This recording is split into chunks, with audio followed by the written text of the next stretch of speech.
No.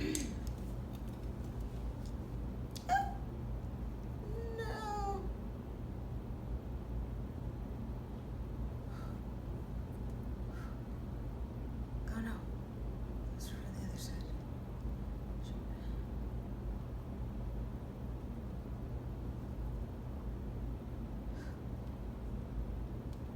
We're good.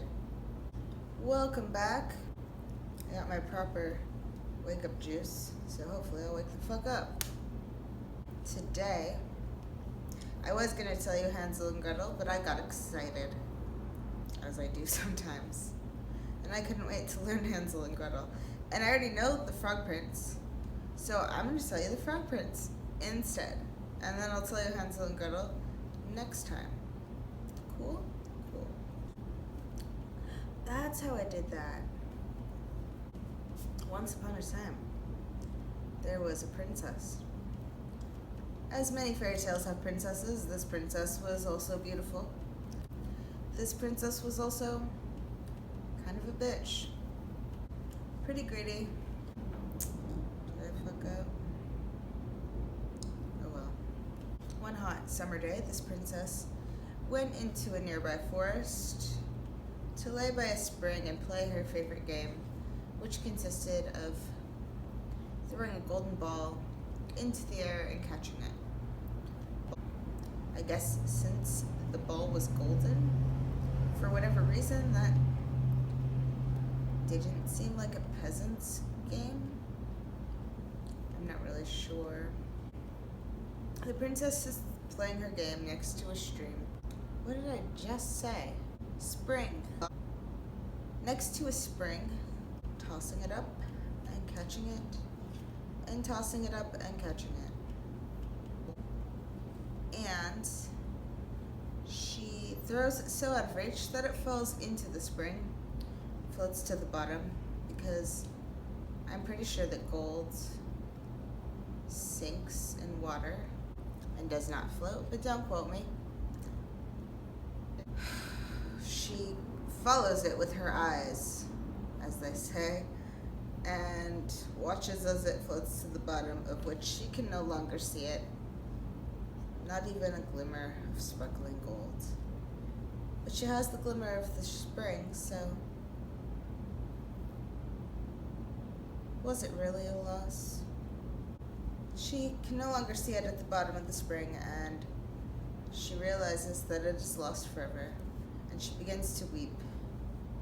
And she cries and cries and cries. And she continues to cry.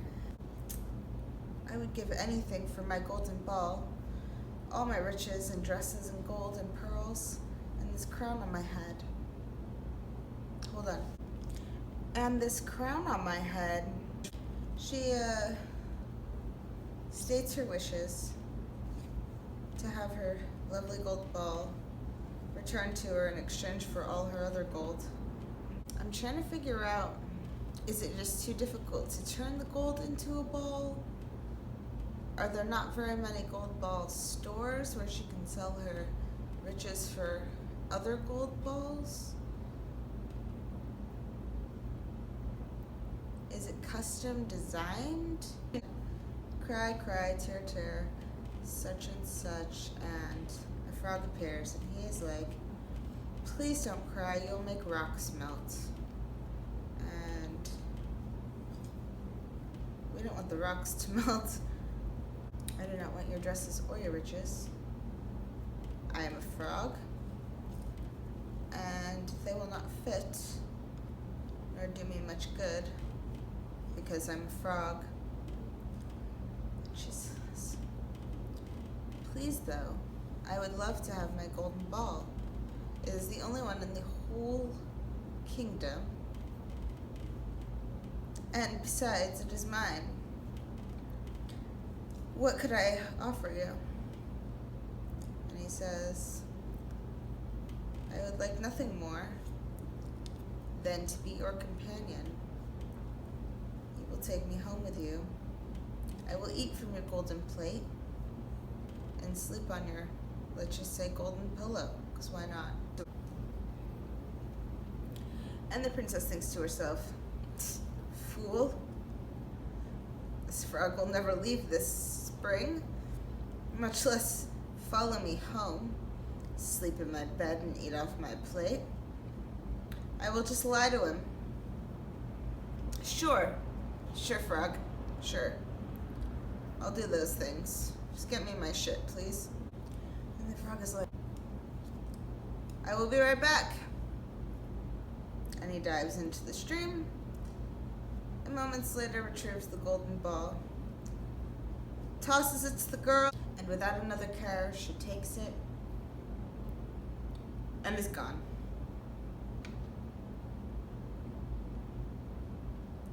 And she immediately forgets about the frog. To her, she found that ball. She saved it. She is a hero. There was no frog. She goes on with her life, having forgotten the frog. And the next night, while at dinner with her father, the king, there's a noise at the door.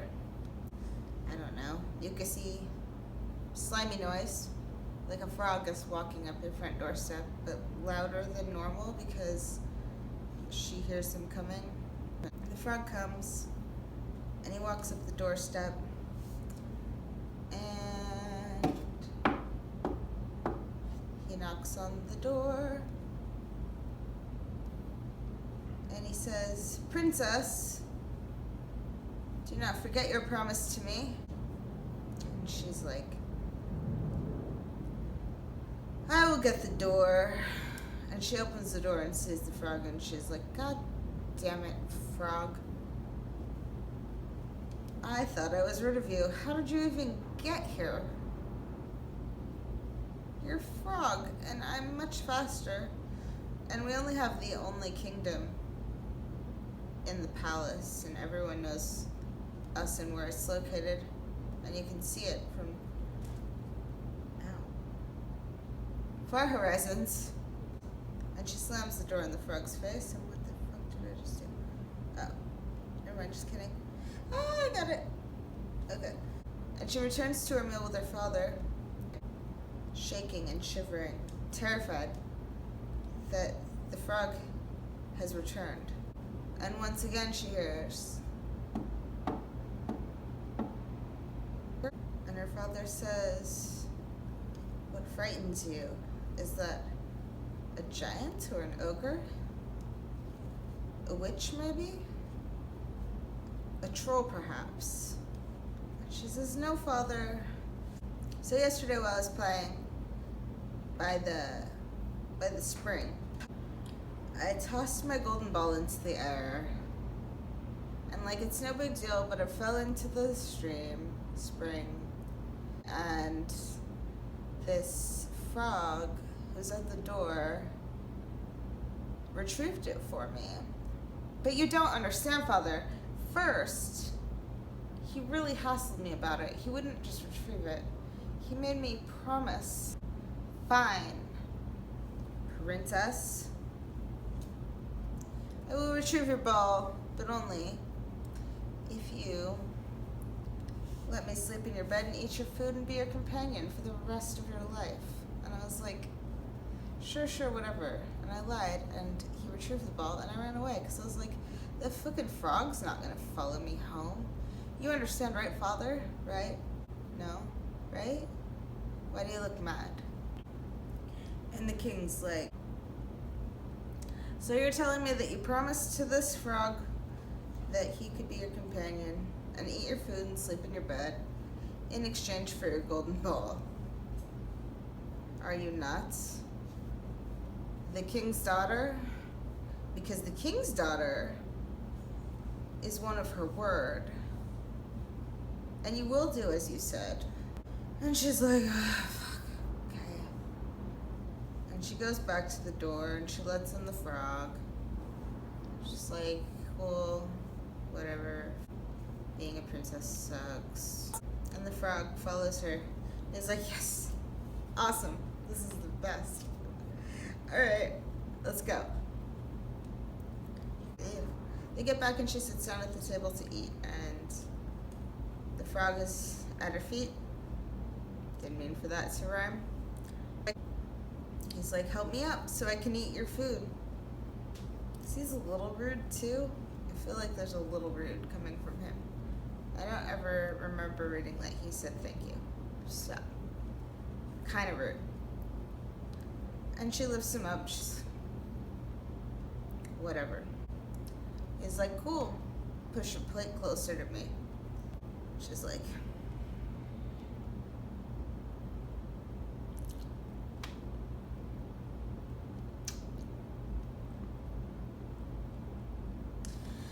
Dad, can I be excused? Sure, whatever. Fuck this thing. God damn it. It's my prop pile. He's like, sure. You've been annoying all night getting a frog. What were you thinking? Golden ball? We have all sorts of golden balls. Just get another one. Excuse me, said the frog. I am tired. I want to go to bed. Let's do this. That's not a euphemism.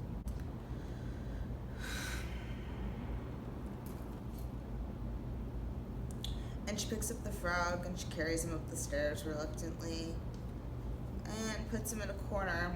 And he leaves the corner and he goes up on the pillow on the bed and he's like, I want to sleep on the bed. Because again, he's a little greedy too. It goes kind of both ways. And the story varies a lot. Sometimes he stays for 3 days, sometimes it's the next morning. And the best version, the main version, he stays the night and then the next morning he wakes up and he's like, what are we doing now? Breakfast? She's like, fucking, I hate you so fucking much. I'm just throws him at the wall with all her might, which probably isn't a lot because she's a princess. And as he falls, he turns into a prince. In another variation, he stays 3 nights and just they wake up and he's a prince. Which is a really lame version to me. Like, that's the lamest version. And then, of course, the standard, traditional, well-known, she kisses him and he becomes a prince. But she hates him, so I need to find this version because I don't really understand why she would even kiss him because she hates him the whole story. It's really curious because I didn't actually run across any versions that said that they kissed. But the best version is that she throws him against the wall and when he hits the wall he turns into a prince. And he had been cursed by some witch and she somehow fixed the curse. I'm not really sure why that is. That part's a little iffy. They become companions and are betrothed. And then when they get married, here's what gets random and interesting, because fairy tales are like, the story's over, maybe. It's like an encore. They get betrothed and then a horse and carriage comes to pick them up. Or in one version it's like 8 I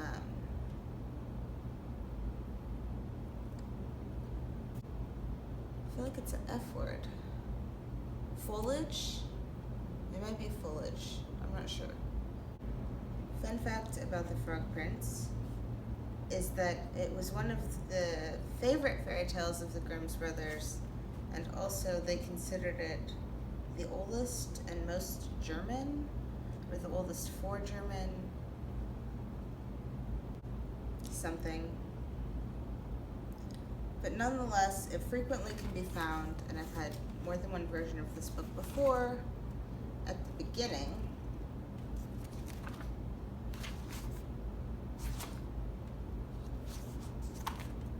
as the very first story in their book, as it is in this case. And it's like 3 pages long. Oh, and in this version, his name is Harry. I have not yet run across one where his name was Harry. This one just says white feathers and a gold harness. Oh, it said that the prince was condemned to the stream, but it was called a fountain. Only the king's daughter had the power to release him. And so anyway, Henry, as he is most frequently referred to as Henry. So Henry was the butler. Henry was the guy who served the prince, and he was completely distraught when the prince was turned into a frog, and he put 3 iron bands around his heart because he was so distraught. When they get married, they get in this carriage with the horses with the feathers and the golden shit, and as it turns out, Henry is their carriage person, taxi driver. He's like, oh my god, my prince, he's alive, he's not a frog. And as they're driving along, they hear ka-clink. And the prince is like, oh, shit, the carriage is breaking. And he's like, what is happening? And he's like, don't worry, it's not the carriage. And he hears ka-clink. And he's like, it's breaking, it's breaking. And he's like, no, it's not the carriage, it's good. And the third time he hears ka-clink. The carriage was not breaking, but rather the bands around Henry's heart broke off because he was so happy that his prince was not a frog. And that whole section of the story, even though sometimes the story is named after it,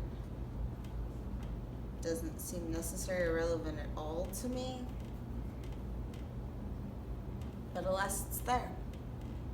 All the fucking time. It feels like it ended so abruptly. She hates him and then they get married. And if you've seen Princess and the Frog, you will know that's a completely different story that bears very little resemblance to the story I just told you. And I love Princess and the Frog too, so it's cool. You can like all types of different things if you like them. And that is my lesson to you today, class, is like what you like and fuck everyone else, because you're never gonna be happy in life until you just like what you like. The lessons are like, learn to knit, stupid bitch. But also, persistence is key. Don't judge a book by its mucus. Hold out, man. Frog might actually be a prince, I guess. Thanks for watching. I'm overwhelmed by the response. You guys are crazy, and I love it. Keep watching, because I'll keep doing it. My name is Bear, and that was the Frog Prince.